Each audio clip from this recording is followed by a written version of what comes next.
안녕하세요. WBS 스페셜 원불교 구인선진 개벽을 열다 장지혜입니다. 원불교 구인선진 개벽을 열다를 통해 교단 초기 회상 창립에 초석을 다진 대종사님의 첫 표준제자인 9분의 삶과 공덕을 조명하고 창립 정신을 다시금 다지는 계기가 되었으면 합니다. 오늘은 사산 오창건 선지님의 생애와 사상을 만나보겠는데요. 원불교 100주년에 구인선진의 생애를 조명하는 학술대회에서 오창건 선지님의 생애와 사상을 발표하신 원광대학교 정성미 교수님과 함께합니다. 교수님 반갑습니다. 반갑습니다. 네, 교수님 소개를 간단히 좀 부탁드리겠습니다. 네, 저는 역사를 공부했습니다. 전공은 조선시대 사회사를 했고요. 지금 원광대학교에서 강의와 연구를 하고 있습니다. 네. 원불교 구인선진의 생애와 사상을 주제로 한 기념 학술대회에서 발표자 가운데 유일하게 일반 교수님으로 참석을 해주셔가지고 좀 주목을 많이 받으셨는데요. 어떻게 사산 오창건 선지님의 생애와 사상을 발표를 하게 되셨는지 궁금합니다. 네, 저는 이제 역사학자로서 사실 그 19세기 말 20세기 초 한국 번역 사상들에 대해서 좀 관심을 많이 가지고 있었습니다. 제가 원광대학교에 몸담고 있으면서도 원불교 사상에는 좀 무지했었거든요. 네. 그리고 또 하나는 제가 이제 우리 학교가 어떻게 성립되었는가 과정에 대해서도 관심을 가지고 있었고, 개인적으로는 우리 대학 역사 편찬에 참여를 한 것도 하나 계기가 되었습니다. 무엇보다 원불교 사상연구원에 권유가 있어서 연구를 시작하게 되었습니다. 아마 이렇게 학자와 역사가의 입장에서 이렇게 또 오창건 선진을 어떻게 조명하셨는지 이런 부분도 궁금한데요. 혹시 연구하시면서 이렇게 어려운 점이 없으셨을까요? 네. 사실 개인 인물 연구든 아니면은 뭐 역사 사건에 관한 연구든 역사는 사료의 수집부터 시작이 됩니다. 사료를 수집하고 그 사료를 다각적으로 검토를 해서 가능한 한 그 시대에 가장 가깝게 복원하는 작업이라고 할 수 있습니다. 그러니까 역사는 곧 사료를 취합하는 것이 가장 관건이에요. 근데 이제 사사님은 자료가 없었습니다. 그게 가장 큰 문제가 조금 직면을 했었고요. 그리고 또 이제 제가 개인적으로 원불교 사상, 철학 이런 부분에 대해서 조금 무지해서 사실 좀 고심을 좀 많이 했습니다. 아마 그러셨기 때문에 조금 더 객관적인 입장에서 좀 조명하실 수 있지 않았을까 하는 생각이 좀 드는데요. 아까 사료의 수집부터 시작된다 이렇게 얘기하셨는데, 사산 오창건 선지님을 연구하시기 위해서 오창건 선지님의 손자를 또 직접 만나셨다고요. 네. 혹시 이렇게 사사님에 대해서 알려지지 않은 어떤 정보를 좀 들을 수 있었나요? 네. 저는 사산 선지님의 손자분을 만나뵀습니다. 성함은 오성직 선생님이시고요. 마침 그 오성직 선생님의 조카분이 한평 교무님으로 계셔서 연락이 쉽게 닿았습니다. 그리고 무엇보다 그 손자분 되시는 분이 적극적인 협조로 서울에서 따로 만나 뵙고, 그리고 이제 말씀을 드렸더니 그 손자분께서도 한 12살 때의 기억이라 가지고 계신 자료가 없다고 합니다. 그래서 제가 족보를 조금 취합을 했고요. 그리고 이제 구술 자료를 좀 취득을 했습니다. 그리고 제가 이 오성직 선생님을 뵈면서 굉장히 인자하시고, 이 자리를 빌어서 굉장히 좀 고마움을 전하고 싶고, 그리고 그 손자분을 뵈면서 아마 사사님도 이런 분이었을구나라는 생각이 들어서 굉장히 선뜻 다가가는 그런 점에서 좋았었습니다. 아마 또 이렇게 남겨진 어떤 기록이나 이런 것들로 만나보는 것보다 그분의 이렇게 후대 인물을 직접 만나서 또 얘기를 듣는 것들은 교수님께서 말씀하신 것처럼 그분도 이러셨겠다라는 거를 더 가깝게 느끼는 시간이 좀 됐을 것 같아요. 이렇게 사산 오창건 선지님을 연구하시면서 좀 중점을 조금 두셨던 부분이 있다면 어떤 게 있을까요? 말씀드린 바와 같이 사료가 없기 때문에 결국 그 선지님을 기억하는 회고담이나 아니면 뭐 대종경에 나오는 일화 이런 걸 가지고 조금 이제 접근을 좀 해봤습니다. 그러다 보니까 되게 이제 건축 활동하셨던 것, 그 다음에 가족들이 기억하는 일화 이런 걸 가지고 선지님께서 어떤 자세로 삶을 살았으며 어떻게 공부하셨는지, 그것을 통해서 원불교 정신은 무엇인지 이런 부분에 좀 중점을 두었습니다. 이게 기록이나 자료가 좀 많지 않은 상황에서 연구 과정에서 좀 어려움 많이 겪으셨을 것 같아요. 그래도 아마 이 선진님들의 삶을 조명해보는 일이 또 저희한테도 교수님께서 이렇게 역사학자로서도 좀 귀감이 많이 됐지 않았을까 그런 생각을 가져봅니다. 네. WBS 스페셜 원불교 구인선진 개벽을 열다. 5번째 시간 오창건 선진님이 보여주신 생애와 사상을 정성미 교수님과 함께 살펴보겠습니다. 먼저 오창건 선진님의 양력부터 만나보겠습니다.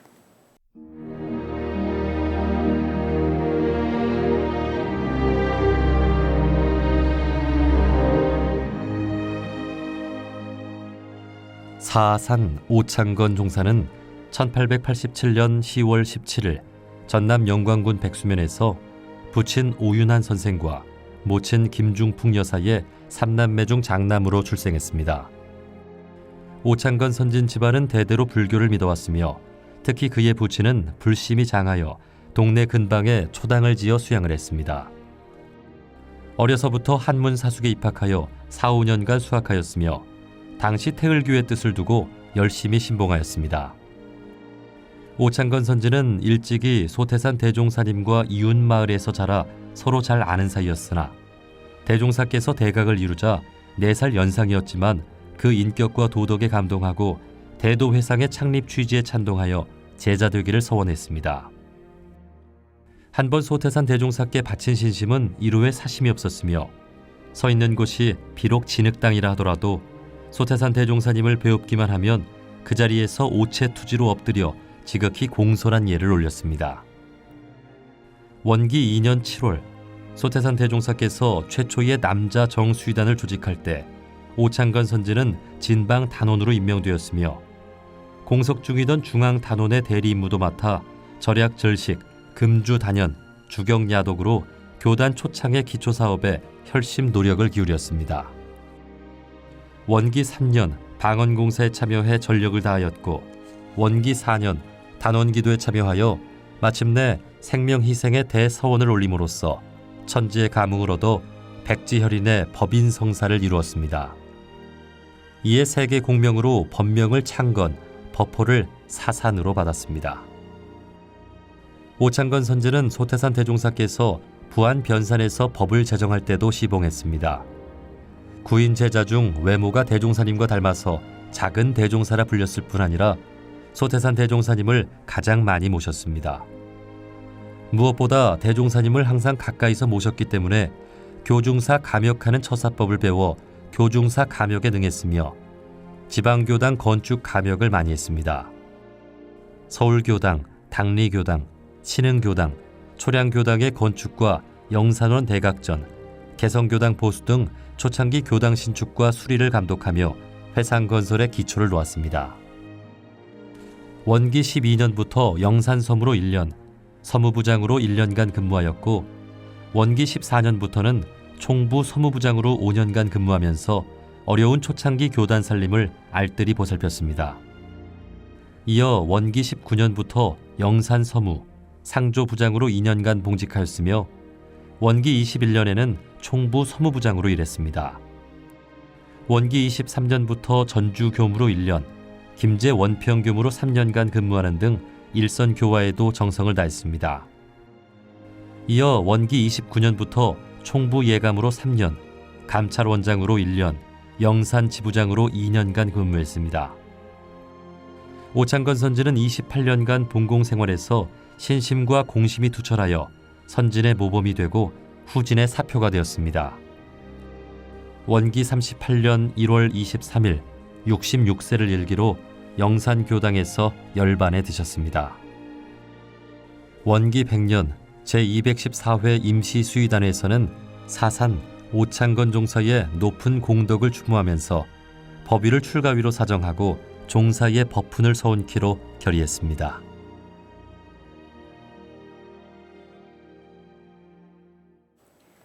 WBS 스페셜 원불교 구인선진 개벽을 열다. 사산 오창건 선진님의 생애와 사상을 살펴보고 있습니다. 대종사님께서 대각 후에 시행한 저축조합, 방언공사, 법인기도를 함께 하면서 공심의 표준적 인물이 되신 분이 바로 사산 오창건 선지님이신데요. 사사님께서 원불교를 알기 전에는 어떤 삶을 사셨는지 궁금합니다. 네, 사사님은 백수면 학산리 출신이십니다. 태어나기를 1887년에 태어나셔서 1953년에 돌아가셨습니다. 이 시기는 조금 우리 한국 사회에서 굉장히 힘든 사회에서 그래서 이제 경제적으로는 어느 정도 가사를 읽어갈 정도의 어떤 농토는 좀 가지고 계셨다고 합니다. 부친은 불교를 믿으셨고 구구당이라는 당호를 가진 정자를 지어서 이렇게 이제 공부도 좀 하시고 그러셨던 분인 것 같아요. 그리고 이제 사사님께서는 한 12살 때 이제 한문 사숙에 들어가셔서 한자 물리를 좀 터득을 하셨고, 그리고 결혼을 하셔서는 약간의 전급받은 농토로 생활을 하셨다고 합니다. 종교적으로는 당시에 증산교의 한 갈래였던 태을교를 믿었다고 합니다. 근데 어떻게 대종사님과 인연을 맺게 되셨고 또 원불교 관련된 그 인물들과는 어떤 인연이 좀 있으셨을까요? 네, 우선 직접적인 계기는 지역적 연고지가 같았다는 거겠죠. 그리고 또 무엇보다도 득도하신 대종사님의 인품에 반해서 사사님께서 어떤 적극적으로 다가서려고 하는 의지가 있었던 것이 중요한 어떤 관련 사항이 될 것 같습니다. 그리고 사산 선지님께서는 일산 이재철님을 소개를 해서 원불교에 입문하게 하셨고요. 또 이제 나중에 변심을 하게 되지만 이제 온혜진 선생님도 같은 어떤 그 성씨로서 임무를 같이 하셨던 걸로 알고 있습니다. 대종사님과 이제 지역적인 연고가 또 가장 클 거라고 얘기를 하셨는데 사실 4살 연상이시잖아요. 네. 네, 그렇지만 제자가 된 이후에는 정성을 다해서 정말 공심으로 대종사님을 모신 것으로 전해지고 있는데요. 사사님께서는 이제 교단 최초의 수의단원이 되시기도 했고 사실 교단 초기의 형편이 이렇게 좋지는 않았기 때문에 이 상황을 극복하시는 데에도 굉장히 많은 힘을 보태셨을 것 같거든요. 네. 사사님은 아시다시피 그 조단법에서 원불교 최초의 교화단으로서 진방을 맡은 수의단원이십니다. 상당히 이제 중요한 임무시죠. 그리고 그분이 걸려있는 어깨도 굉장히 무거우셨을 거라고 생각이 듭니다. 초창기는 전부 힘들었던 시기였으니까 할 수 있는 방법은 있는 한도 내에서 절약하고 절식하시고 담배 안 피우시고 술 안 드시고 아마 그런 거였겠죠. 그리고 또 이제 낮에는 이렇게 열심으로 일을 하셔서 경제적으로 좀 도움을 되시게끔 하셨고 밤에는 또 공부하셨고 아마 이러한 것들이 바로 이 초창기 원불교 교단의 기초 작업을 하셨던 것이 아닌가 싶습니다. 이런 과정들에서 또 법인 기도를 하시면서 대종사님께서 이제 제자들에게 법화 법명을 주셨는데 초창기 교당 신축과 수리를 많이 감독하셨던 네. 오창건 선지님의 역할을 그 예견하듯 네. 창건이라는 법명을 주셨어요. 네. 이때 사사님께서 받으신 법호와 법명이 어떤 의미고 또 선지님께서 역량을 발휘하신 건축물이나 그런 활동들이 있다면 함께 소개를 부탁드립니다. 네. 대종사님께서 정말 문자 그대로 성견지명이 있으셨던 것 같아요. 아마 그거는 사산 선지님을 보시면서 선지님의 어떤 꼼꼼한 성격 이런 걸 보시고 점지를 하지 않으셨나 싶습니다. 문자 그대로 창성할 창 세울 건 이거는 크게는 원불교를 크게 번성시킨다라는 의미지만 세부적으로는 건축 감역에 대한 역할을 강조하신 것이 아닌가 싶습니다. 그리고 뭐 초기에 방언공사에도 참여하셨고 또 구간도실도 지으셨고 익산 총부, 뭐 서울이나 부산 뭐 이쪽 근처에 교당들을 직접 지으시고 참여하셨던 걸로 알고 있습니다. 그러니까 이름 하나를 주실 때도 아마 대종사님께서 그런 각각의 역할과 의미를 좀 많이 담으셨다. 네. 이런 게 또 오창건 선지님의 법명을 통해서도 드러나게 되는데요. 대종사님을 가장 가까이에서 시봉한 제자라고도 하시고 사실 오창건 선지님께서 구인 제자 중에 가장 좀 허물없는 제자라고도 좀 알려져 있는데요. 그 모습이 또 대종사님을 닮아서 작은 대종사 이렇게도 불렸다고 하더라고요. 네. 그 대종사님 체격이 조금 이제 조금 있으시잖아요. 좋으시죠. 예. 네. 근데 사산 선진님도 체격이 좀 좋으셨다 그래요. 그래서 가장 아마 의복을 많이 얻어 입으신 분이 선진님이시고 또 얼굴형도 좀 비슷하기도 하고 무엇보다도 이렇게 같이 부대끼면서 네. 뭐 이신전심의 어떤 그런 얼굴이 더 형상화돼서 작은 대종사님이라고 불리지 않았나 그런 생각이 듭니다. 네. 아마 의복을 많이 얻어 입으셨다고 하면 이제 그런 부분 다른 제자들께서는 좀 부러워도 하시겠어요. 그러셨겠죠. 낮에는 방언공사를 하시고 또 밤에는 대종사님의 법서를 들으시면서 이게 마음 공부를 하는 그 정말 주경야독의 생활을 누구보다 열심히 이렇게 해오셨는데요. 독립운동의 여파로 이렇게 원기 4년에 대종사님께서 영광 경찰서에 네. 연행됐을 때도 오창건 네. 선지님께서 함께 하셨었다고요. 네. 네. 이후에 또 꼭 여러 가지 일화들이 있는데 이렇게 사사님의 일화에서 빠지지 않는 게 지게진 이야기가 또 빠지지 않는데 네. 이 경찰서 이야기와 이 지게진 이야기를 조금 소개를 해주실까요? 네. 당시 일제강점기에서 굉장히 힘든 특히 이제 원불교는 아무래도 이제 사람들이 모이기도 하고 그러니까 주시의 어떤 대상이 되었을 겁니다. 그때 당시에 이제 경찰서에 연행이 되셨습니다. 그때 한 일주일을 대종사님께서 경찰서에서 이제 묵고 계셨을 때 사사님도 함께 하셨다고 합니다. 이제 이후로 이제 대종사님께서 뭔가 어떤 새로운 대책을 수립해야 될 어떤 당면성을 느끼셨던 것 같아요. 그래서 이제 영광을 떠나십니다. 이때 이제 김제 근산사, 부안 월명왕, 뭐 초기에는 뭐 진안 만덕산 뭐 이렇게 이제 돌아다니셨는데 이때 당시는 예전에는 지금처럼 뭐 숙박업소가 있었던 네. 것도 아니고 먹을 것이 또 풍족하지도 않았던 때잖아요. 그리고 힘드셨던 때잖아요. 왜냐하면 일단 그 영광을 떠나셔야 했기 때문에 제대로 아마 짐도 못 갖추셨을 겁니다. 그때 이제 사사님께서 뭐 육로로 해로로 뭐 지게짐을 이고 이제 시봉을 하셨습니다. 굉장히 가난하셨고 힘드셨겠죠. 이때 당시에 이제 재밌는 일화 중에 하나가 바로 이제 만덕산 지게짐 일화입니다.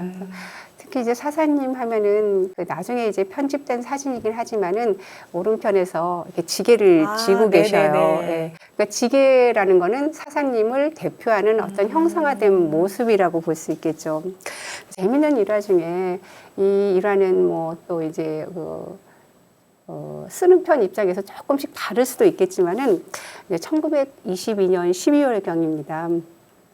겨울이니까 굉장히 춥고 먹을 것도 빈약했던 때였는데 이제 만덕산에서 바로 이제 대송사님과 사사님 뭐 여러분들께서 이제 뭐 어떤 그 조직이나 뭐 어떤 이론적인 측면 이런 것들을 이제 정리를 하고 계셨을 때 먹을 것이 굉장히 부족했다고 그래요. 그래서 힘드셨을 때 바로 이제 그 시주로 나서신 분이 최도환님이셨습니다.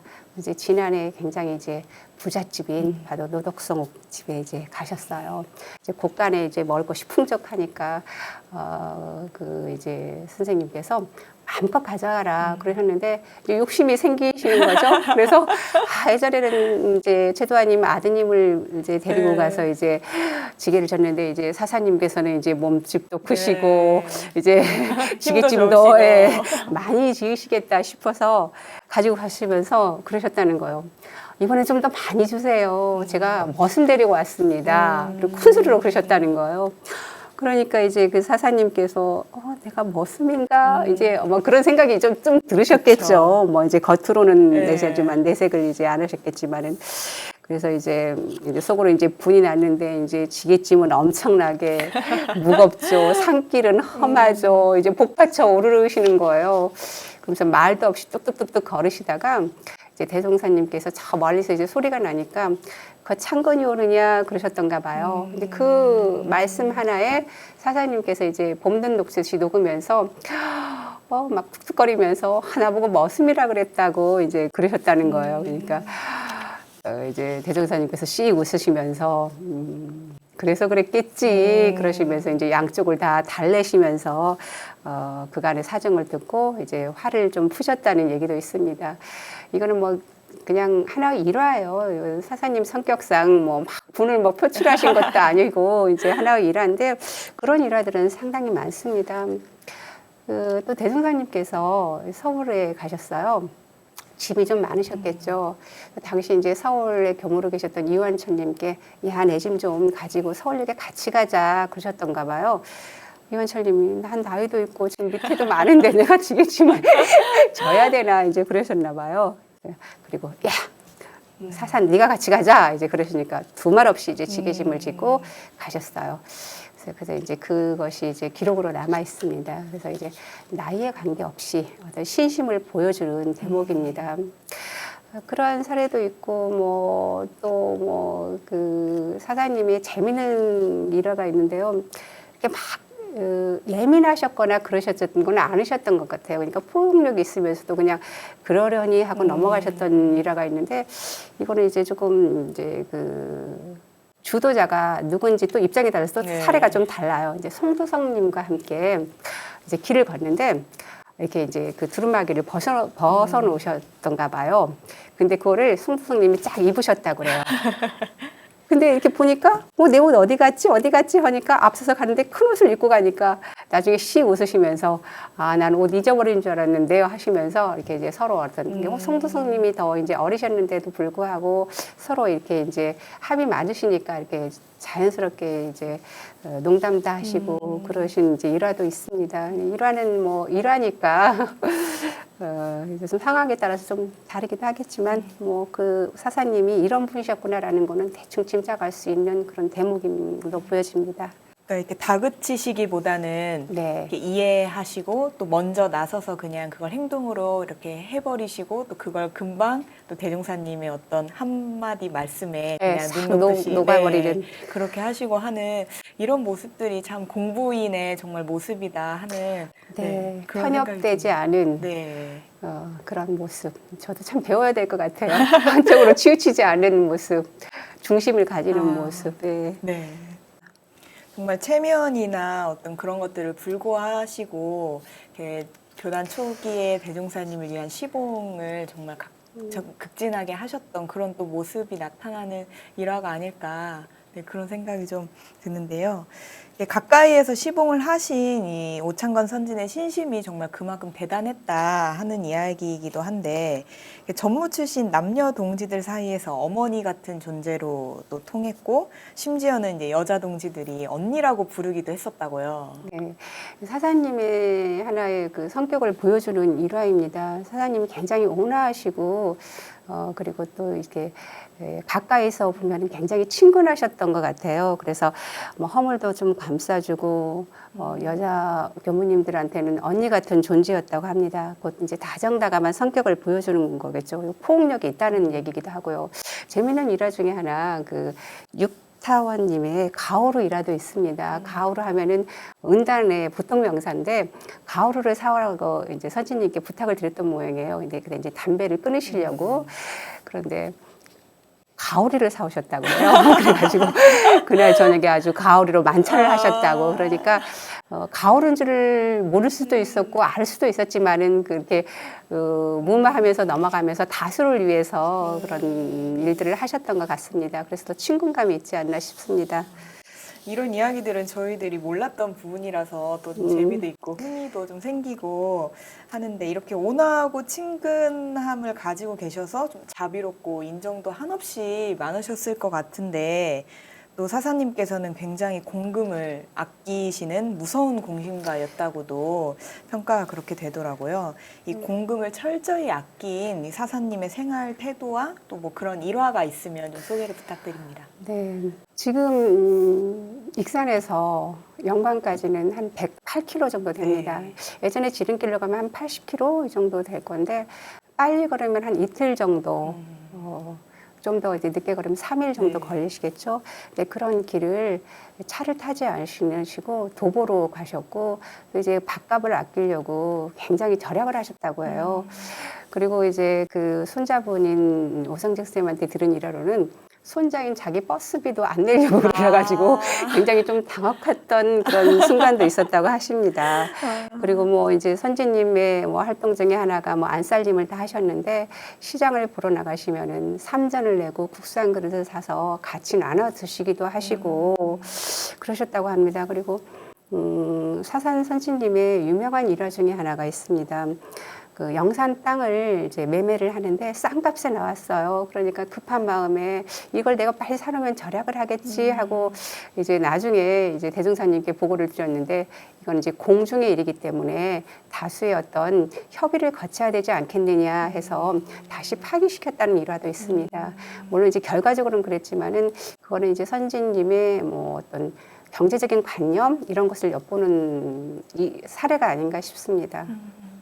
정말 그 한 푼 한 푼을 아끼셔가지고 그 교단을 일궈내시려고 하는 그 모습이 좀 머릿속에 그려지는 것 같고 영광까지 뭐 이틀, 3일 걸어가신 그런 풍경들도 좀 떠오르게 되는데요. 이렇게 공금을 정말 지극히 아끼시면서 대종사님의 경제적 보좌 역할을 하셨다고 해도 과언이 아닐 것 같은데 28년 동안 교단에 헌신하시면서 항상 이렇게 늘 가까이에서 시봉을 하니까 그 마음이 더 서로 잘 전달이 돼서 중요한 일들을 좀 감역하셨을 수도 있겠다. 네, 그런 좀 생각도 해보게 됩니다.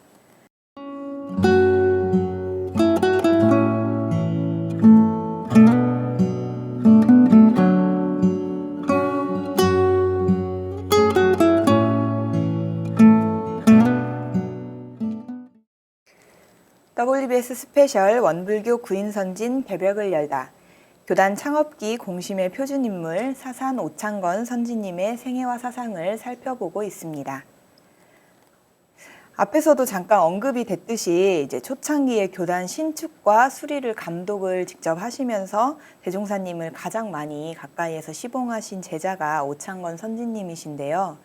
이 회상 건설에 기초를 놓은 오창건 선지님께서 교당 건축에 굉장히 정성을 많이 쏟으셨다고 하는데 어떤 교당 신축을 좀 하셨는지도 궁금하고 당시 이 건축을 하시다 보면 여러 가지 에피소드도 많이 있었을 것 같거든요.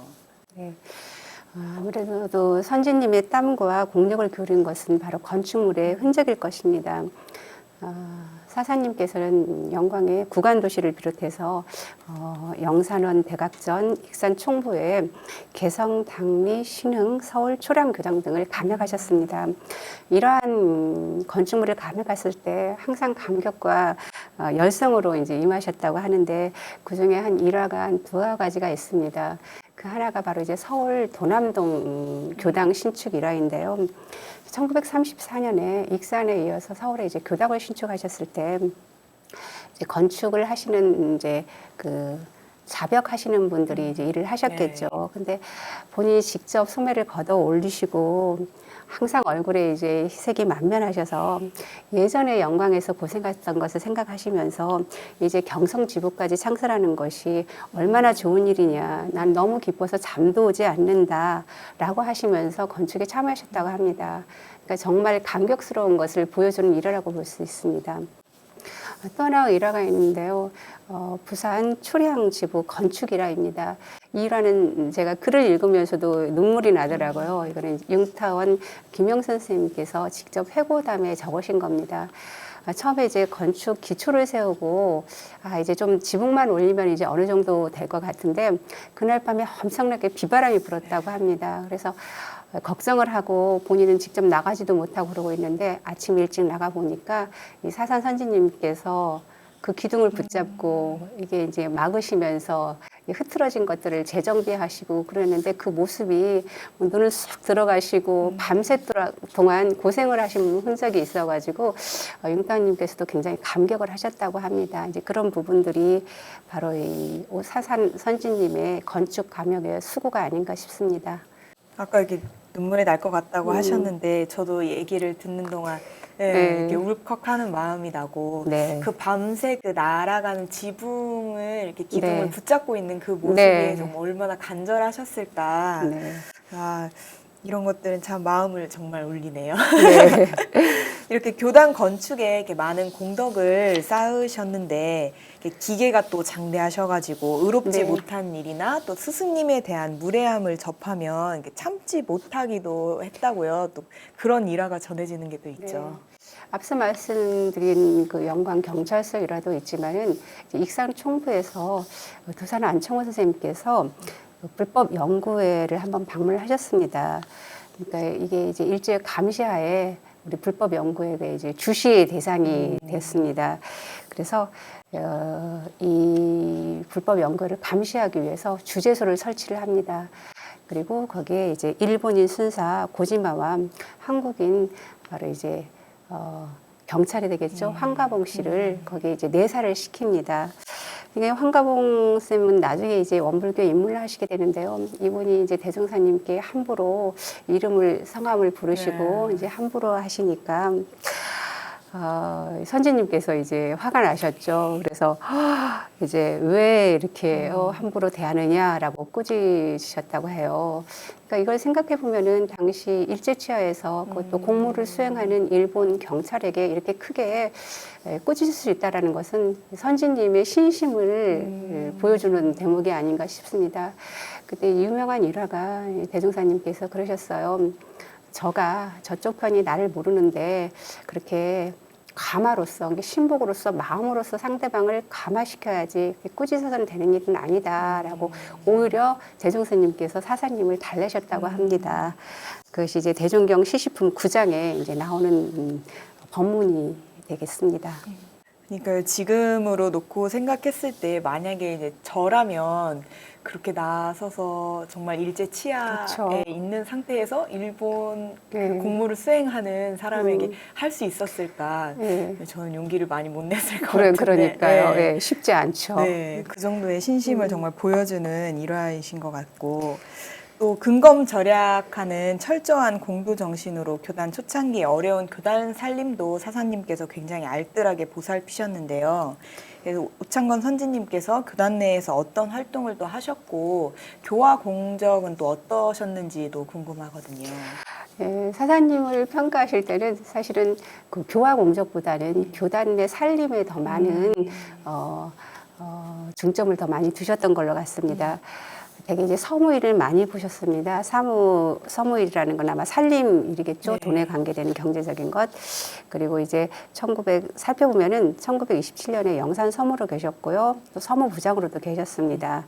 그리고 총부 서무부장으로도 5년간 근무하셨고요. 그리고 1934년에는 또 역시 영산 서무 상주부장으로 봉직하셨습니다. 1938년에 이제 교무로 교화 활동을 하시는데요.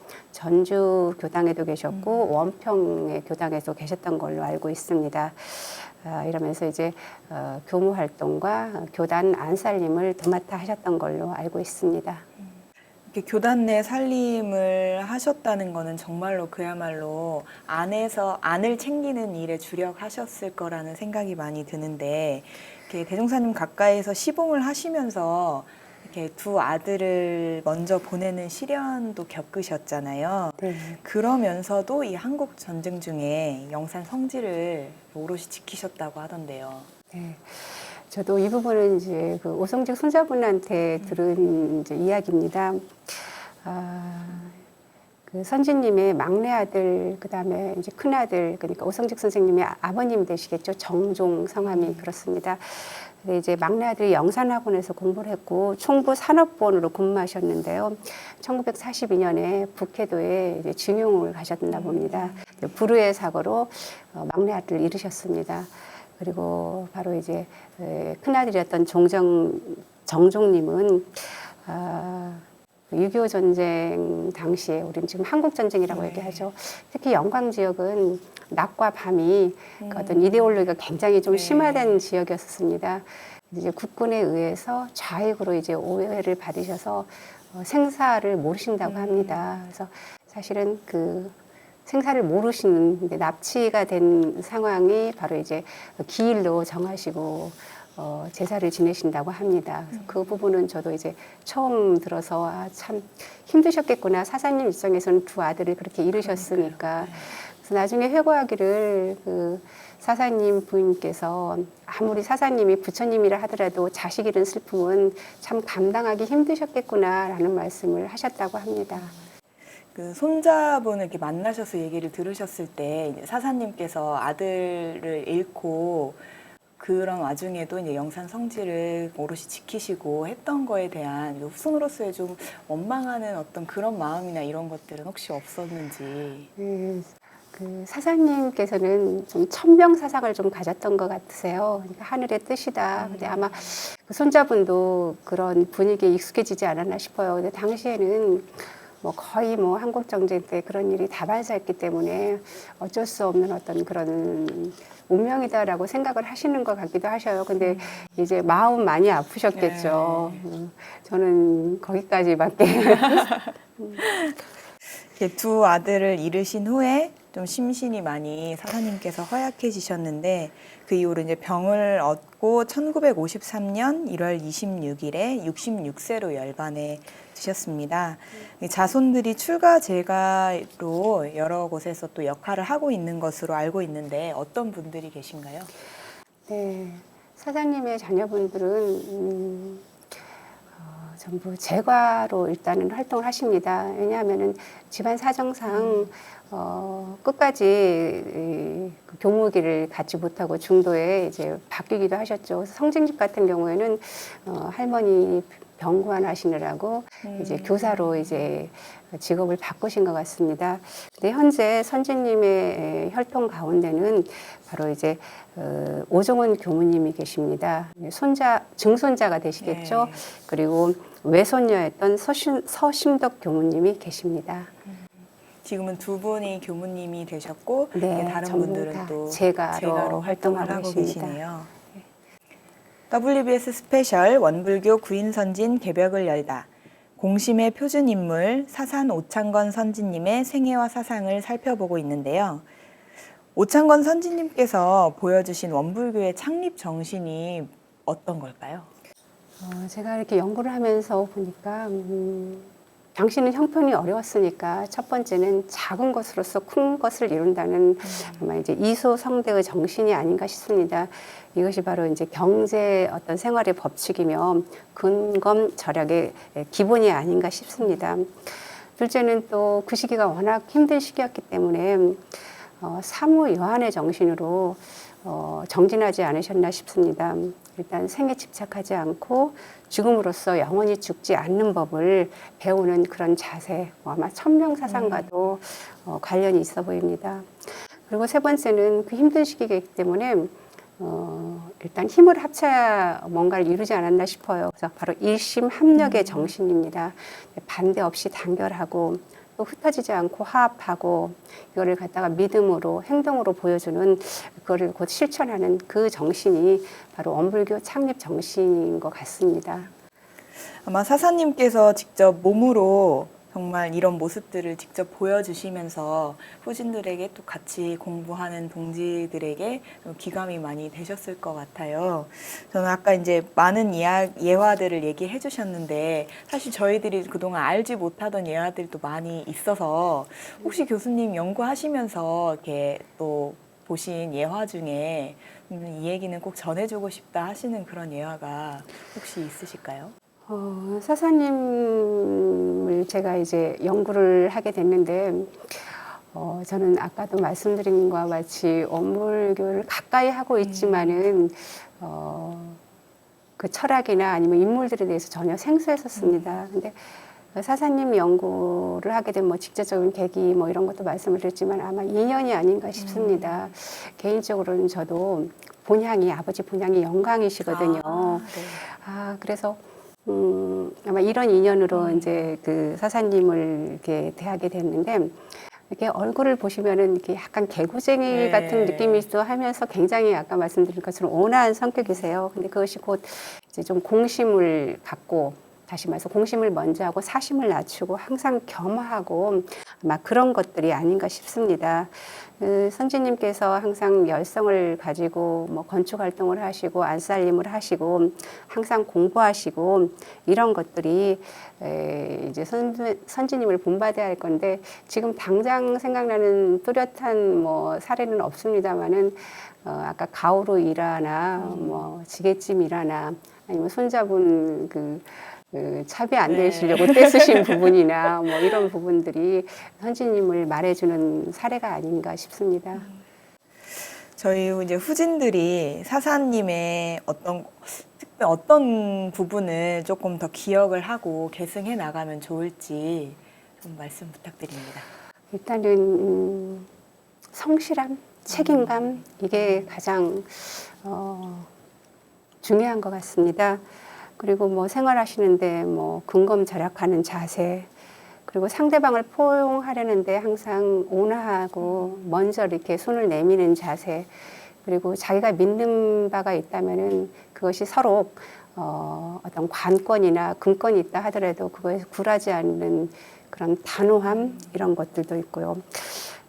이런 것들이 모여서 오늘날 원불교를 이루지 않았나. 물론 이제 지금 제가 사사님 말씀을 하시지만은 그 같은 어떤 그 뜻을 가진 선생님들의 그런 정신들이 다 모여서 오늘날 이렇게 되지 않았나 싶습니다. 아마 이렇게 유일하게 일반 교수님으로 이렇게 발표에도 참석하시고 또 이렇게 방송에도 함께 하시면서 또 느끼시는 바가 좀 새롭게 있으셨을 것 같아요. 네, 사실 두려웠습니다. 왜냐하면은 이제 아까 말씀드린 바와 같이 원불교에 입문하지도 않고 그냥 가까이서 그래서 좀 두려웠는데 오히려 객관적인 입장에서 사사님을 연구를 했다는 점이 오히려 더 어필할 수 있는 게 아닌가 싶어요. 그래서 저 같은 경우는 원불교와 관계없이 대학에 몸담고 있는 사람으로서 관계없이 그 당시에 이러한 노고와 수고로 이렇게 사신 분들은 무조건 존경을 받아야 된다. 그 시대를 겪으셨다는 거 하나만으로도 그런 생각이 좀 들었습니다. 그리고 제가 애들을 이제 강의를 하고 있지만 말로만 하는 애교심, 예향심이 아니라 정말 이런 어려운 과정을 거쳐서 오늘날 이렇게 학교가 성장 발전할 수 있었구나 싶어서 교무님들을 이렇게 보는 눈이 제가 다시 이렇게 새롭게 보여지더라고요. 그냥 교무님이신가 보다 했는데 그러한 과정들을 겪어서 얼마나 힘드셨겠어요. 뭐 아까 일화 중에 빠진 부분도 있지만은 익상 충북 건설할 때는 엿장사도 하시고 그랬었어요. 그리고 먹을 것이 없어서 뭐 아카시아 꿀 뭐 어떻게 해가지고 드시기도 하고 또 이게 습한 곳에서 벌레들과 싸우기도 하고 뭐 이런 과정들을 겪으셨다는 게 굉장히 존경스럽고 가슴 깊이 새겨야 될 부분이 아닌가 싶습니다. 아마 그 방금 말씀하신 이야기들은 뭐 이렇게 원불교 안에 살고 있는 사람이나 또 밖에 살고 있는 사람들이 다 같이 새겨야 될 그런 메시지라는 생각이 들고요. 특히나 이제 저희처럼 출가해서 그 뜻을 이어가는 사람들은 더 마음에 깊이 새겨야겠다. 그런 좀 말씀이자 당부인 것 같다는 생각을 해보게 됩니다. 역사가로서 이제 지금까지 학문을 이렇게 해오시면서 혹시 원불교나 이제 원불교 선진들에 대한 그런 연구할 그런 기회나 뭐 그런 경험들이 좀 있으신지? 사실은 없었습니다. 이게 처음입니다. 저는 이제 그저 조선시대 생활사나 인물 부분에는 굉장히 관심이 많고 그런 관련으로 좀 연구를 좀 했습니다. 근데 이게 이제 우리가 아까 19세기 말 20세기 초 더더군다나 영광이라는 지역 그리고 원불교에 관계된 인물 이걸 하면서 저는 개인적으로 굉장히 좋았습니다. 처음에는 이게 좀 고민이었었거든요. 이게 철학 부분이기 때문에 내가 원불교 사상을 어떻게 풀어나가지 이게 좀 고민이었는데 다행히도 이게 다행이라는 표현이 좀 그런 모르겠는데 정말 개인의 일상생활, 개인의 심성 이런 쪽으로 접근을 하다 보니까 정말 원불교가 무엇인지 어떤 그 기득권층, 지배층이 아니라 밑으로부터 어떤 올라감 이런 것들이기 때문에 그래서 많은 분들이 이렇게 거기에 동조를 하시고 이렇게 성장하지 않았나 싶습니다. 개인을 통해서 이렇게 밑으로 민중으로부터 네. 올라온 그런 이제 종교 사항을 네. 이제 말씀을 언급을 해주셨는데 좀 이런 부분이 많이 인상 깊게 와닿는다고 하는 분들이 실제로 많이 있더라고요. 네. 그 부분에서도 조금 그러니까 사실 아까도 말씀드렸지만 역사는 사실을 가깝게 복원하는 작업이라고 했습니다. 근데 그것이 그 이해관계나 자신의 처지나 입장에 따라서 달리 해석이 돼요. 그러니까 객관적으로 이렇게 바라보는 안목을 키워야 되는데 내가 이쪽에 있으니까 이쪽으로 시각만 보는 건데 저는 어떠한 시각도 아닌 정말 객관적으로 보니까 그것을 더 이렇게 쉽게 더 제 마음에 더 와닿지 않았나 싶습니다. 사사님은 정말 어느 뭐 특별한 분이 아니신 그저 그냥 네. 소시민이셨고 본인이 지향하는 바를 행동으로 옮기셨고 그렇기 때문에 더 가까이 더 와닿지 않았나 싶습니다. 혹시 이제 이렇게 사사님 연구하시면서 이제 원불교 이제에 대한 연구를 또 어쨌든 발을 디드셨으니까 혹시 앞으로 이제 조금 더 이렇게 주목해서 보시는 뭐 연구해보고 싶다는 것도 괜찮고 좀 관심이 가시는 원불교 어떤 선진이나 어떤 원불교의 그런 역사적인 부분이 좀 있을까요? 저는 사사님 연구하면서 역사도 마찬가지지만 지금부터라도 자료를 수집해야 된다는 그런 굉장히 중요한 그런 생각이 들었습니다.